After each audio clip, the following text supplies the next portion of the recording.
Hello and welcome to Unleashed. I'm your host, Will Bachman, and I'm here today with Scarlett Jiang, who is at Vantage AI. It's an AI product and services firm, and Scarlett's based in London. She's going to be talking us through several case studies showing tools that her firm has built for their clients. And we're publishing this as a podcast on just audio only, but if you go in the show notes. We'll have a link in there where you can watch the video version of this if you want to actually see all of the demos that Scarlett is giving. We'll also have some screenshots if you want to just listen to the audio but see some screenshots. So, Scarlett, welcome to the show. Thank you, Will. It's an honor to be here. So, Scarlett, you can go ahead and share your screen and let's get into this. And maybe start out just with a sort of 1 minute overview of your firm. And then also the demos always are really what make it real. So Yeah, sounds good. Can you see my screen here? I can now, yes. Awesome. So just maybe a quick 1 minute intro of Vantage. So essentially, we are AI service and product companies. We are founded back in 2014, and our bread and butter is really working with data foundations, being able to pull all of the data of a company, of an enterprise in one place, no matter where they sit, what kind of system they sit. So companies are working with one single data, single source of truth. And with the boom of AI and AI transformation, we know that data foundation is really key for any businesses. If you get your data right, you can then work on automation and workflow automation, building agentic system on top. So what I'm going to want to showcase today, one of the demo, I'm going to put myself into the shoes of a hospitality franchise store owner. So think of someone who owns and operates multiple Burger King, KFC, McDonald type of franchise. We have quite a number of clients in this area, right? They tend to be sometimes private equity backed, based in London.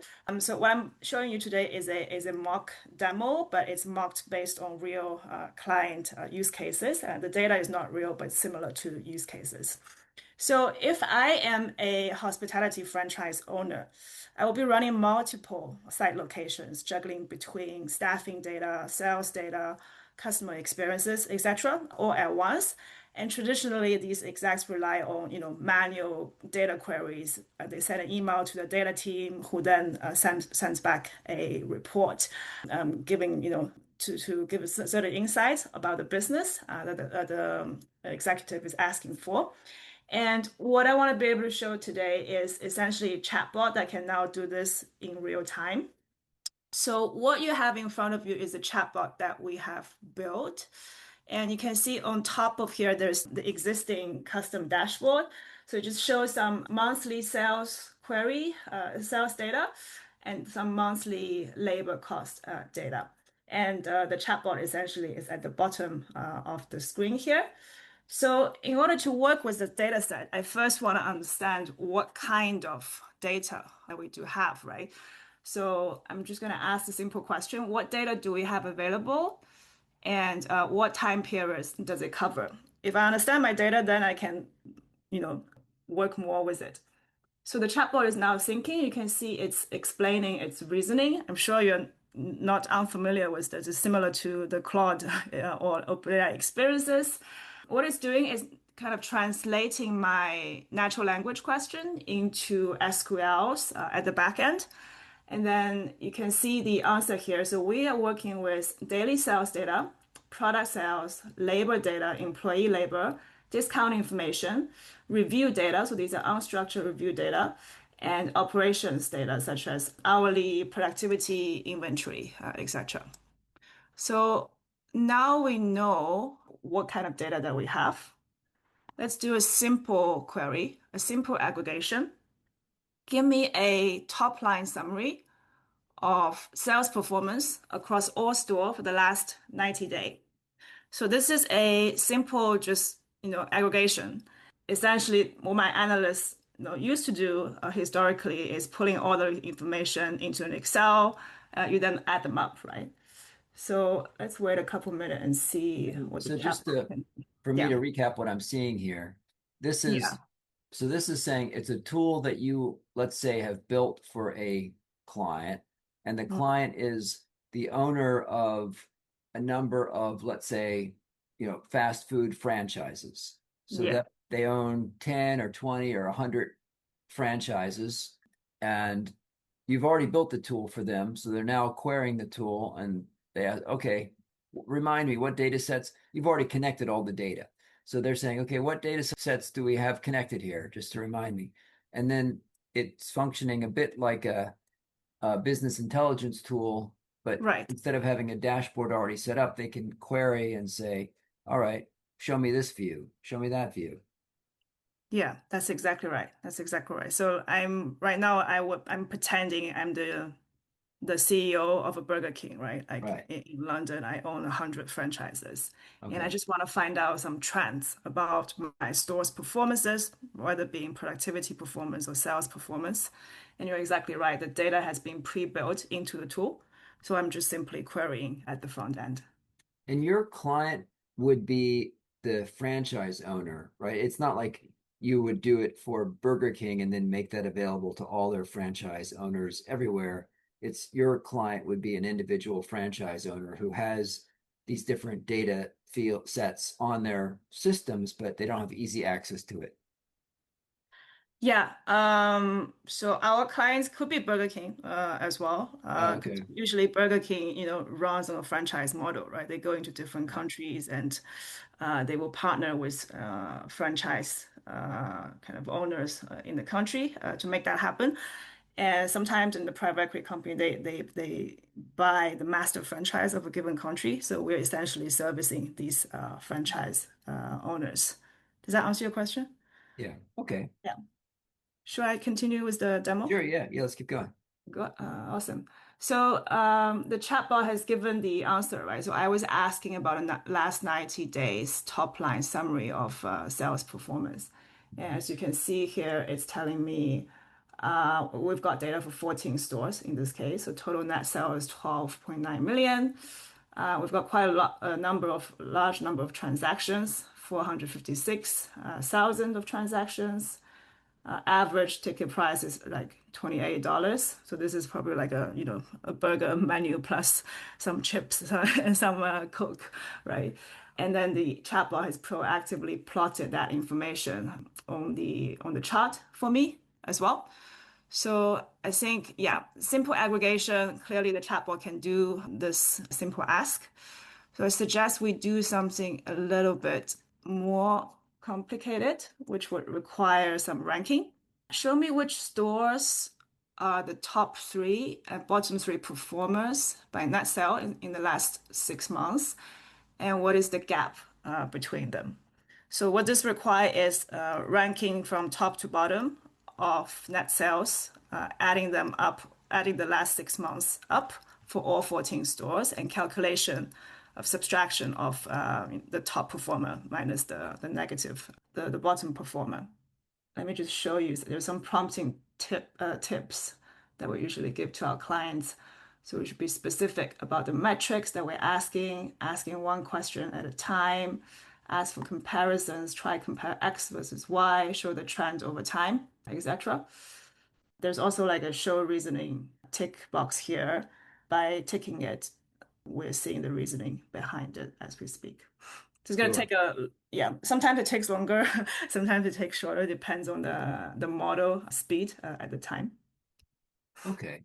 And I'm curious, Hmm. why are customers like this asking your firm to build this type of use case of a sort of a chatbot interface to query the data, as opposed to 5 years ago, 3 years ago, typical approach would be to build a Tableau or a Power BI dashboard where you could interact with the data through some business intelligence tool. What would be the Actually, we're advantage? doing both. You're doing both. Okay. Yeah, we're actually doing, we obviously started building dashboards and building also just like tailor intelligence in report format Uh-huh. by email. And those are basically, if you know what are the top 10 questions that your operator typically asks, you can build those, right? Pre-built. But I guess the chatbot's benefit is when you have a specific question about specific sites and you realize the productivity of certain store has been decreasing over the last 3 years. You just want to find out in this specific instance why does that happen, So Okay. that's why you would use a chatbot to just help you discover rather than a pre-built kind of package. Okay. So, like, as opposed to the couple questions we've asked so far, it sounds like the more typical use case would be someone would start with the straight up normal out of the box management reports on your Power BI setup, looking at the lists of performance by store and the sales by week, by store, and all that. And Yeah, then you could use the chatbot to dive in and ask questions about specific things like, hey, why does it look like French fry sales are declining? Or, uh, why at this particular store? And it could say, oh, it looks like they were out of inventory or they ran out, they were out of stock, so they yeah. couldn't sell them or whatever. Or this store was short-staffed or this store was closed down for maintenance. So it would kind of give you some insights and like, so you could ask it some questions that a normal. Yeah, inside discovery, essentially. Yeah. Okay, gotcha. All right. So we now have the results from your last query. Yeah, awesome. So it's telling me the top three performers, Riverdale, Thornton, Lakewood, bottom performers, Temple, Eugene, Arvada. So the difference is top three, it's average about 2.4 million net sales. Bottom three is about 1.4, 1.5. The gap is about 800,000. Hmm. And just as you said, it's about insight generation, right? So let's go deeper then, a few of these use cases. So for example, I like the one that you just asked about, tell me what's going on in a given store. So let's ask it something slightly more complex. If I had to focus on three stores to improve performance this quarter, which would you recommend and why? So this is a very open-ended question. And remember, we've got 14 store data there. So I'm asking the bot to help me find out the three ones that I should look into. This could be sales reasons, it could be operational issues, it could be staffing, it could be customer review problems. But essentially, I'm asking an open-ended question and letting the bot reason for itself. So let's see what the bot can do. So while this is thinking, maybe tell us a little bit about what's your firm's process of building a tool like this. How long does it take? Like, what's the process look like? Yeah, that's a good question. We normally start with diagnostics, a discovery of the use case. So normally we take this is a 4 to 6 week process. We speak to the CEO, COO, usually the chief data officer as well. And the goal of the diagnostic essentially is to do two things. One is to figure out where they are in their data journey, what kind of data do they work with, what is the use cases they want to work with. And then two, do they have their kind of workflow written down for the specific use case that they would like to automate? And after a diagnostics, we then typically come up with a strategic kind of roadmap session where we help prioritize what are the priority use cases that a given company wants to work on. So in this example, I mean, this is a kind of AI chatbot example, right? If we put it in a hospitality owner, it's pretty straightforward. That's the use case that we're already showcasing here. But if you want to use machine learning and LLM to be able to discover data in your pricing intelligence for I don't know, like a global animal health CDMO player, in that case, you would then do the similar set of, asking them a set of questions to be able to discover that use case jointly together with the CEO. And then after the roadmap has been built, we then typically start with a quick prototype for a couple of weeks. We can stand that up pretty quickly. And then meanwhile, we would do the data foundational transformation build for the business. So it could be as large as a kind of AI data transformation lasting multiple months. It could be a simple use case stand up, just like this one that you're seeing here. This is something that can be kind of lift and shift to another QSR provider, provided they have their data already sorted. So we've got the result here. So just to recap, if I had to focus on three stores to improve, right, which this quarter, which one would you recommend?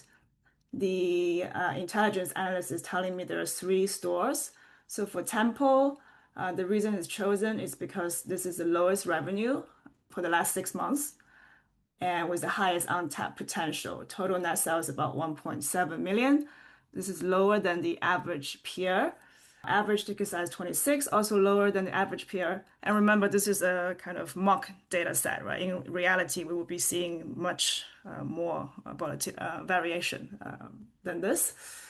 It's telling me the refund rate, but it's quite similar to peer. So I think why focus here? Tempo has strong foot traffic, but lowest average ticket size in the entire network.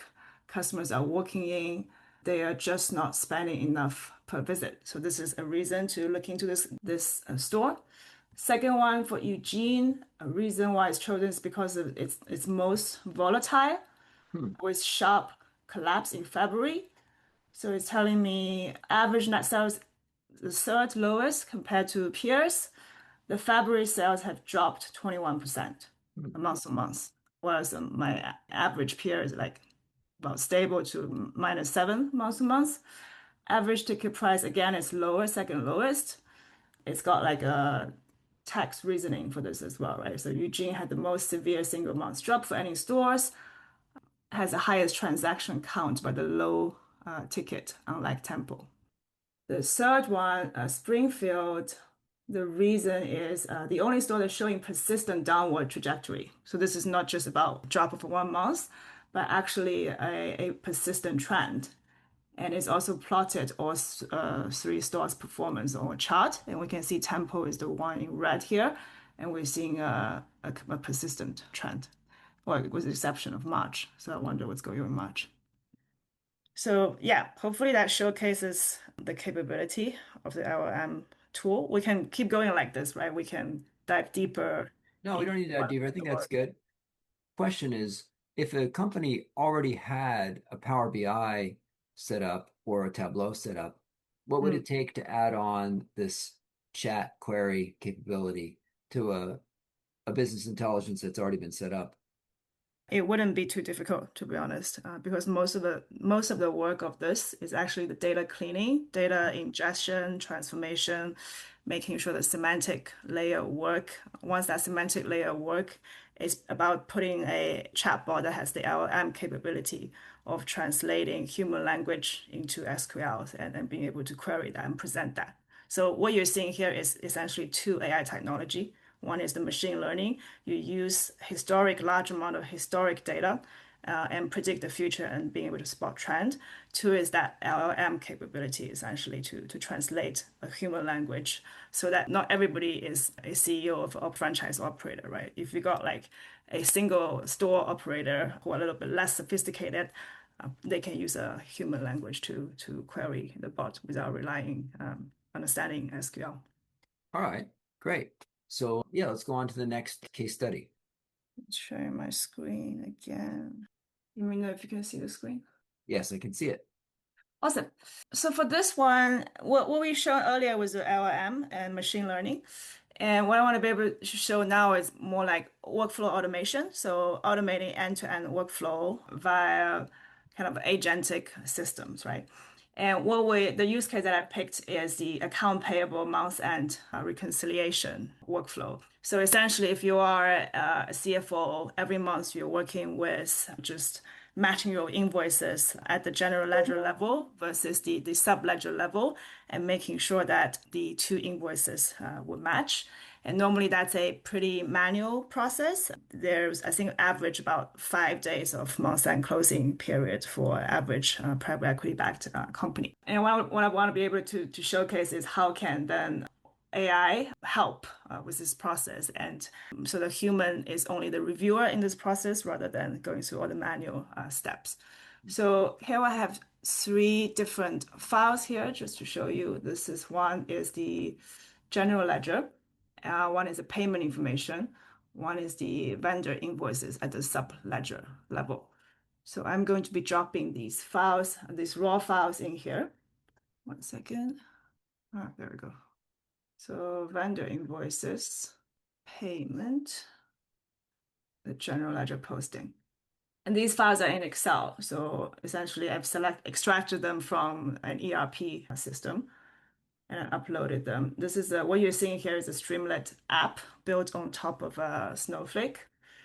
and we can see the data that's underlying it. So for vendor invoices, itemized invoices, the amount, tax amount, the payment status. For the general ledger one, let's focus on the general ledger one. So essentially, it's the same, right? So the month-end reconciliation is about Okay. comparing this general ledger posting with Okay. the Okay. invoice. So let me see if I understand this. Okay. So the first set is vendor invoices. Okay. So the invoice ID has the vendor name, the invoice date. So these are vendors that are invoicing, let's say the user company. So incoming invoices from users, I mean from vendors. So these are incoming invoices Yeah. from vendors Yeah, that, so this is that the account payable. So I owe these vendors, right, you I owe as these vendors. CEO, I owe these vendors And itemized amount. these are And invoice IDs that have been assigned. An yeah, invoice date, the invoice, the date, the invoice on the invoice, and the date it was, the date it's due, the currency it's in, the invoice amount. Okay, so these are invoices that we have to pay. Okay. And then the next one is payments. These are payments that we made. yeah, I would suggest we don't look at the payments in this example. I would suggest we look at just the general ledger posting here. General ledger postings. Okay. So this is essentially at an aggregate level in my accounting system. As a CFO, I receive invoice from my vendors, right? These are Yeah. individual itemized report. But then I will also, in my overall accounting system, this is typically a different system. Mhm. And it's just posting what invoices that I need to pay for the different vendors. And for reconciliation purposes, these two systems needs to match. Yeah. But typically they don't because the system are different and the information is from different places.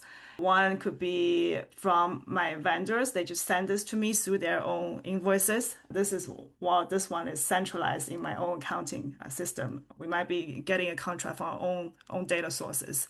So they typically do not match, and CFOs are spending a lot of time monthly to make sure that they match. Okay. Yeah. So as you can see here, with the tool is able to pull the information from the CSV file, which is like ERP extract, onto the table. So we can actually compare the tables, right? But we won't be able to. We won't need to do that manually. We can actually just use the reconciliation tab here. And we can see in the subledger balances, there's about $231,000 worth of invoices at the subledger invoice, whereas at the control account is 210. So it's a difference of 21,000. So it's telling me these two systems are not really matching. And it's showing essentially where it's not matching, the typical key differences. And at the end here, we can actually, it's flagging. For example, here is it six invoices matched, one is not matched. It's actually flagging the one that's not matched, Apex Office Supplies, where subledger is $6,576 and the general ledger is 6,588. So there's a slight difference of 12.5 here. And it's flagging to for human review purposes. So as a human reviewer, I can go inside and edit it and then just change it. So instead of me having to, looking through the Excel or ERP system manually, it now can be done automatically with human review in the loop. Okay. Does that make sense? It does. Yeah. All right. So you would upload the different CSV files of all of your invoices that you received and all of your general ledger, and it would reconcile those two things for you. Yeah, exactly. All right. And I guess what it shows is just the capability of an end-to-end automation, right? And in Mhm. reality, this kind of uploading step can also be done just by pulling in and connecting directly into different accounting systems. So you can actually pull the data directly from two different systems and have that automatically happen in the back end. And what we're showing here is simply just a front end, a Streamlit app that just shows the data that's behind. But in reality, the human reviewer potentially only needs to see the invoices that hasn't matched and be able to just reconcile those two. Okay, great. All right. You want to show me another case example? Yeah, I just see if I have the data for it. One second. Have you ever seen a use case where a PDF, like 18 page, for example, can be transformed into a CSV file. Let's take a look at it. So I'm gonna need to show you the raw file. So in this example here, I've got a purchase order. So imagine I'm servicing a accounting and tax accounting service firm in this example. Oh, sorry, I'm not showing the right screen. Okay, you can see my PDF now. Yes. Great. So imagine I'm an accountant, right? And one of my goal is to go through PDF files like this. In this case, it's 8 page long. What it is a construction purchase order was about 1.2 million in contract size, and it's detailing out, just my contract terms and who do I owe money to, what are the contract works required. There's like structural work, envelope and roof work, electrical subcontracts, the payment amount, the payment schedule, and just like banking detail information and details of the type of different work and how much they're worth. So if I'm a tax advisor in this case, I want to be able to digest all this information into an Excel so I can figure out for my client what is their payment terms and what do they own per month, per week, according to the contract. So this is something a professional service would do this over and over again. They rely, it's heavily manual, right? So what we have built, I'll show you. This is pre-built, so you won't be able to see the PDF upload function here because we have already ingested the data at the back end. But essentially, the chemical engineering invoices here, if I select it, this is the contract that I just showed you manually. Still seeing the PDF. Yeah, so the PDF says 1.2 million, right? I think it's, Okay. let me just see which one it is. Yeah, this is the one, sorry. PO 2026-001, HOEXT. This is, I don't know why it's called HOE. Oh, Head Office Extension Project. That's what it Huh. is. So total contract value 1.2 million, 53 line items. It's extracted the scope of work for me. So HVAC installation, pipeline work, light system, etc. About 10 of these. The insurance requirement associated to some of these contracting work. It's ingested the payment schedule No, I'm behind not it. seeing any of that. You're still showing me the PDF. Oh, really? Yeah. Oh, does no? Yeah, now I'm seeing it. Okay. Purchase order explorer. Okay. Yeah. So the PDF was a construction contract, which is a Yep. purchase order. So we call it purchase order explorer. The PDF, if you remember, the contract value is 1.2 million. The scope of work, if you remember in the PDF, it was pretty unstructurally written, not as neatly done as it here. And the PDF had information apparently about insurance that's required for some of these contracting build as well. And I guess this is the gist of information here, which is the payment schedule in April, May, how much money is owed to who, at what amount, Okay. and then expenditure by sections, right? If you remember at the appendix of our file just now, there was scope of work in detail line items. So this has been kind of transformed into a chart format where the tax advisor can just look at it and get a visual kind of outcome. And so the idea is that essentially we should be able to download the CSV file as well. So instead of working with large amount of PDF data, we can actually work with line item on CSV as well. So this is actually a live case we are working with a professional service, a tax advisor on in this example. The company is a private equity backed business. So they raised about 300 million to build the next generation of tax advisors. And the first use case we do is this, essentially, how do we work with manual data and eliminate, the manual work that there is. And imagine it, once we've done that, there's obviously like we show you the agentic system build afterwards. So this is about raw data extraction. After the raw data, how do we then automate each step of the process so that they can do more with the data? Amazing. All right. And was that the last case example, or did you have another one? That's all of one that I have prepared. All right. Great. All Yeah. right. So, Scarlett, can you give us some sense of what level of both clock time, like duration, as well as rough sort of ranges for what some of these tools take to develop from your team in terms of cost? Yeah.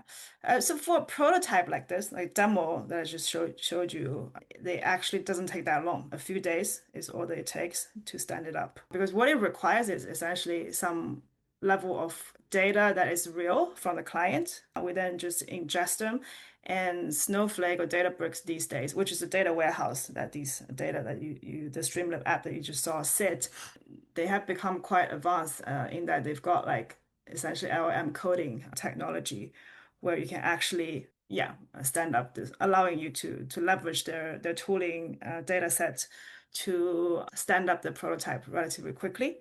But I guess a bulk of the work really is in actually getting the data right and getting the data into the right structure, figuring out where they sit, and then getting them to the single source of truth. And if the client wants to build kind of automation on top, it requires them to have codified their own workflow. For example, the tax use case that I just showed you, clients usually have it in their head, right? Like the senior tax advisor have done it over the last 20 years. They look at the data, they know which invoice item is, can be counted as capital allowance versus not, but they need to like translate that workflow written down, and only then it can be built by us. Hopefully that answers your questions. It could be like as short as 1 week, as long as 6 to 9 months, depends on where they are in the journey. And Yeah. Scarlett, where can listeners find your firm? That's a great question. So we are vantageglobal.ai. I can share the website link with you after this. The demo that I've just shared with you are also on the website as well as a pre-recorded version. So if listeners are interested, they can also take a look. So vantageglobal.ai. Yeah, Okay, great. We will include that link in the show notes. Scarlett, amazing. thanks for joining today. Thank you, Will. Great to meet you. Have a good day.